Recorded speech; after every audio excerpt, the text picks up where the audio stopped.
de manera sorpresiva, el fin de semana, la Secretaría de Educación Pública anunció la suspensión de clases. 265.277 escuelas en todo el país que pararán durante un mes para reducir los contagios por coronavirus. ¿Cómo resarcir el daño que se les hizo? Nuestros profesores desafortunadamente no estaban listos. Estar en un salón de clases no necesariamente garantiza el aprendizaje. Presencial o en línea, cada uno siempre va a tener sus pros y sus contras. Lo que nosotros hicimos fue cubrir una emergencia sanitaria vía remota. El primer momento en que nos tenemos que quedar en casa y se tiene que empezar a reestructurar esto, sí vi, al menos en los estudiantes, como este también impacto también, ¿no? De repente estaban ausentes, de repente no respondían, de repente fue muy difícil como poder regresarlos a las clases, a lo que entre comillas se le podría llamar clases. No estábamos como preparados para este tipo de situación. Era la primera vez que nos enfrentábamos todos, desde los docentes hasta los estudiantes, hasta los directivos, a una situación así. Yo creo que nadie se lo habría imaginado. Qué complejo y qué pues difícil tener que buscar o tener que cambiar a lo mejor tus planeaciones en el caso de los profes de la universidad para buscar plataformas, para buscar aplicaciones, instrumentos, formas de enseñanza a través de una computadora, de un medio digital, de las tecnologías. De repente pareciera que tuvo que pasar todo esto para que entonces se empiece a poner atención en qué es lo que pasa con estas cuestiones tecnológicas en la universidad. Creo que ese es un punto, más que malo, creo que más bien es un punto a reflexionar, ¿no? O sea, ver qué es lo que está pasando. Yo creo que todos estamos haciendo un esfuerzo en esta pandemia y no es fácil para todos. Todos nos vimos de repente sorprendidos por esta situación y tuvimos que hacer lo que se pudiera hacer con lo que se tenía. Los primeros 3, 4 meses me gustaba porque pues tengo clases a las 7 de la mañana, entonces si entro a las 7 de la mañana, me despierto a las 7 de la mañana, o sea, prendo mi laptop y ya estoy en clase. Eso me fascinó, ahorraba esa hora de transporte público, de tomar el metro y trasladarme de un lugar a otro. Entonces, pues todo ese camino, pues ya lo utilizaba para dormir. Tenía clases al principio y yo decía, ay, no quiero entrar porque no le entiendo, o quiero dejar la materia porque me parece bastante complicado tener que llevarla a través de una computadora. La verdad es que al inicio creo que más bien era como esta parte de como que no necesariamente entendíamos qué estaba pasando del todo, como que había como ciertas dudas, entonces como que en ese momento creo que la mayoría podríamos pensar que regresando o pasando las vacaciones de Semana Santa todo vamos a regresar, ¿no? Y justo el impacto de que no fuera así, creo que ahí fue donde ya pudo empezar a mermar un poco más esta situación. Lo que a mí me interesaba que hubiera estas condiciones tanto de igualdad como de equidad para poder trabajar en la pandemia, ¿no? O sea, tener como muy claro que no todo el mundo tenía el mismo acceso, no todo el mundo tenía el mismo nivel de conectividad, pero que había ciertas actividades vía remota que lo podían hacer. Entre los profes se nos dificulta más trabajar en colaboración para planear las clases, para ver los contenidos, para ver los materiales, etcétera, y para compartir las estrategias de enseñanza. Creo que una de las principales dificultades es la falta de organización, la falta de motivación, el ser autodidacta. Las desventajas que yo le veo es no poder ver las caras de mis estudiantes. No, pues lo que ves es una pantalla negra con fotos, pero no ves si les está haciendo sentido lo que uno está diciendo porque pues no está ese gesto. Los profesores comprenden y creen de manera muy abierta que nosotros ya conocemos el tema y es muy difícil comprender el tema estando a distancia. Cuando tú no entiendes algo en la clase y quieres que alguien te lo explique y no puedes decírselo a tu maestro, pues le preguntas a tu compañero. Y si tu compañero tampoco lo entendió porque está igual que tú, pues es lo que ahorita me está pasando. O sea, nadie de mi salón a veces entiende alguna clase y pues no podemos apoyarnos. Lo que debe hacer el profesor para que sea algo de calidad, enseñarme a aplicar esos conocimientos en mi vida diaria, profesional, social, en todo lo demás. La calidad de enseñanza también se basa mucho en dar un aprendizaje significativo al alumno o al aprendiz. Cuando motivas y los guías para que puedan adquirir las habilidades y las competencias que se requieren. Lo que yo pienso es que les tenemos que dar los insumos básicos para que ustedes sean capaces de investigar, de leer, de comprender, de redactar, de emitir documentos de opinión, de, en su caso, hacer evaluaciones, de si hacen una evaluación, ser capaces de redactar un diagnóstico, ¿no? Si tienen que hablar con los padres, que tengan estas habilidades para poder entrevistar a un padre, a un docente, pero no todo también tiene que ver con estas cuestiones del saber hacer, ¿no? Sino también con cuestiones también incluso de pronto éticas, ¿no? Que también ustedes como profesionales, y más en este sentido de la psicología educativa, también tienen que tener en cuenta. Parece que el tema de calidad de la enseñanza en este contexto de pandemia, creo que es como querer meter un parámetro, ya sea cuantitativo, cualitativo, de manera muy forzada a un contexto de pandemia en donde la gente muchas veces estaba más preocupada por conseguir el oxígeno que por entregar un trabajo. Y entonces ahí uno se tiene que preguntar, pues, en ese contexto de pandemia, ¿qué será calidad? Tener tantos o tantas actividades que realizar tanto en la escuela y en la casa, a veces pues motivas y preocupas más que por aprender realmente. Las clases en línea se me han hecho un poco agotadoras porque pues son muy, no repetitivas, pero sí aburridas y tediosas. Varía mucho en la enseñanza en la que se nos está dando en este momento. Sea en línea, sea presencial, sea híbrida, sea la que ustedes quieran, yo creo que si el profesor tiene este interés por desarrollar sus clases, por que sus estudiantes estén en un proceso constante de aprendizaje, no importa la modalidad, el profesor lo va a hacer, ¿no? Con esa disposición, con esa entrega y con ese conocimiento. No solo aprendemos nosotros, esto es recíproco, aprende el profesor y aprendemos nosotros.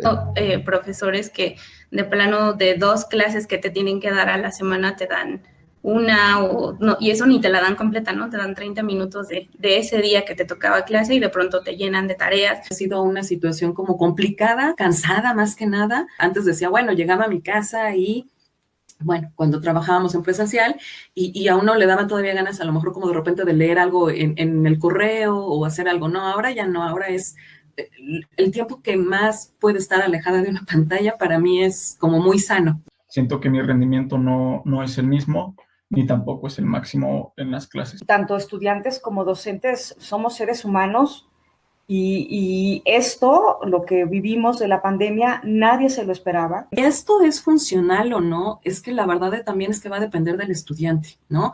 Yo sí te puedo hablar desde la experiencia a distancia, con alumnos a distancia, y es decir, su visión era estar a distancia, nunca en presencial, y sí gozan de una autonomía y de una organización muy, muy, muy adecuada, muy regulada, y de repente quizá lo que yo veía con los estudiantes es que al inicio esa parte no necesariamente la tenían desarrollada, la fueron desarrollando. Entonces, aquellos que lograron desarrollar esa autonomía, esa autogestión, esa revisión, me parece que les está funcionando. Pero a lo mejor aquellos que no tienen tan desarrollada esta autonomía o que les ha costado más trabajo, y si no les prestamos atención, pues son los estudiantes que se nos pueden estar quedando. Cuando empezó todo esto, pues no sabíamos qué iba a pasar, cuánto iba a durar, cómo iba a estar. Hoy que estamos, por ejemplo, en el momento de la vacunación, bueno, sí sigue habiendo incertidumbre, sigue habiendo miedo, pero bueno, ahora está como atravesado por otro eje, ¿no? El retorno. ¿Cómo va a ser? Considero que va a ser un poco difícil regresar a las clases en línea y yo soy imparcial, o sea, yo intentaré adaptarme a cualquier forma. Si va a ser en presencial, pues está bien, porque pues tiene sus ventajas, y si va a continuar en línea, pues también, porque pues también tiene sus ventajas. No todos tienen o quieren regresar a la escuela, entonces ya cambiaría un poquito más porque los que van a asistir a la escuela quizá tengan los conocimientos como los teníamos antes de la pandemia, pero ya para los que no decidan regresar, pues sí va a ser un poquito diferente el conocimiento o los recursos que obtengan para aprender. Entonces, pues sí habría como una consecuencia en eso. Ya no es necesario estar en las escuelas, ustedes lo saben perfectamente, pero en la cuestión presencial se da más la socialización, lo cual es muy importante, yo lo insisto, es muy importante, pero coincidiría en que a veces la universidad es básicamente para eso, para la socialización, no tanto para aprender. Con la preocupación de que nuestro retorno, entre comillas, a esa nueva normalidad fuera más de lo mismo o la misma porquería. Entonces realmente mi valoración va en el sentido de que regresemos a lo mismo o todavía peor. Va a ser algo nuevo que tal vez puede revolucionar la forma en la que se imparten las clases. La verdad es que yo creo que sí va a ser un poco complicado, ¿no? Es decir, si a mí ahorita en este momento me dicen, Gaby, ¿tú regresarías ya? Yo la verdad diría no. No, y no tanto por no querer regresar. Yo creo que hay muchas otras cosas que a lo mejor de repente no sé si ya están aseguradas. Y para mí creo que es prioridad, pensando ya en un regreso presencial, que los estudiantes estén en las mismas condiciones que los docentes que ya están vacunados. Yo creo que nos va a mover a todos porque pues después de 3 semestres prácticamente, si te acostumbras, si te adaptas, si llevas una rutina y es otra vez hacer esa parte de la regresión y volver a tratar de adaptarte. Digo, tal vez no lo sea tan fácil, no lo sé, pero obviamente no vamos a volver de la misma forma, ¿no? Cada uno lleva la experiencia que vivió en la pandemia y lleva diferentes enseñanzas. Digo, yo podría casi jurar que no somos las mismas personas las que regresamos a clases presenciales. Me parece que alguien nos tiene que ayudar a entender qué pasó en la pandemia y qué no debe de pasar ahora que retornemos a nuestras actividades. Escuchar qué es lo que tiene que decir cada uno de sus integrantes ahí, ¿no? Es una de las cosas que contribuye a conocer qué es lo que está pasando, cómo se hace la vida en esa organización, ¿no? Porque a veces no se escucha y se asume qué es lo que necesitan. Que se les diera capacitaciones sobre cómo son el uso de las nuevas tecnologías. Implementar a lo mejor como más estrategias, más aplicaciones, más herramientas a la educación. Esta tiene que ser así, capacitación tecnológica y un plan bien elaborado de contenidos, de objetivos, de actividades, de propuestas de evaluación, etcétera, sesión por sesión, de tal manera que desde el principio hasta el final ya todo esté planeado y el profe más bien se dedique a que estas reuniones virtuales que hacemos sean ahí sí solamente para contestar las dudas, para dar un seguimiento, para ver qué actividades proponen los alumnos, etc. El asesor psicopedagógico tiene precisamente como la tarea, ¿no? De estar al pendiente de cuáles son las necesidades, de acuerdo a los problemas que se nos presentan a los profes, etcétera, y con base en ello como formular propuestas, ¿no? Entonces yo pensaría en una revisión general de primero el acceso que tenían, ¿no? Entonces,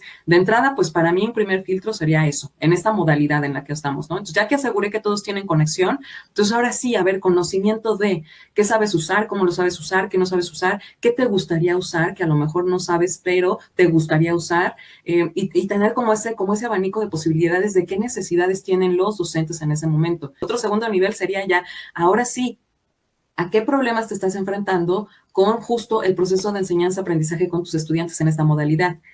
Y por supuesto, ya después lo que siempre generalmente solemos usar, que es la parte de la evaluación, ¿no? Al final del día, ver, bueno, cómo te sentiste, cómo te fue, cómo fue que resultó esto, de lo que aprendiste a usar que no sabías usar, cómo te resultó, te sirvió, no te sirvió, de los procesos de enseñanza-aprendizaje, a ver, cómo está tu grupo, cómo le fue, porque creo que al final del día eso es lo que daría como el resultado de todo este trabajo que hace el asesor psicopedagógico. La verdad es que no tenemos una capacitación adecuada. Tampoco hay una supervisión, o mejor dicho, un acompañamiento. En mi línea se organizaron grupos de acuerdo a las asignaturas y teníamos reuniones incluso ya que sabíamos que se venía la contingencia, nos estuvimos reuniendo un poco como para ver cómo le íbamos a entrar al trabajo vía remoto, ¿no? Entonces, pues había más bien como conversaciones entre pares, entre docentes ahí de la línea en función de la asignatura, y fue la manera un poco como de acompañamiento, de desahogo, y de estar como implementando ciertas estrategias para poder trabajar. Ya va más de un año, ya llevamos, este sería el tercer semestre, ¿no? El segundo formal, pero el tercero ya como tal en esta modalidad, y creo que sí ya es tiempo de que justo cuando hagamos este feedback, decir, sí, ya he avanzado en esto, ¿no? Yo creo que sí, ya después de 3 semestres, sí o sí uno tiene que aprender, uno no se puede O sea, no me puedo quedar con la idea de que, híjole, no puedo, no sé, no quiero aprender. Parece que la licenciatura en psicología educativa debería de ser la licenciatura obligada a acompañar este proceso de acompañamiento psicopedagógico para profesores y para estudiantes. Y me parece que no está a la altura. Me parece que su esquema tradicional, bancario, obsoleto, no les va a permitir que desplieguen un acompañamiento tanto a profesores como a estudiantes, trabajadores, desde luego, y a las mismas autoridades que han de estar hechas pelotas con esto que está pasando, ¿no? Tomando decisiones al vapor. Pero su licenciatura me parece que podría hacer algo al respecto.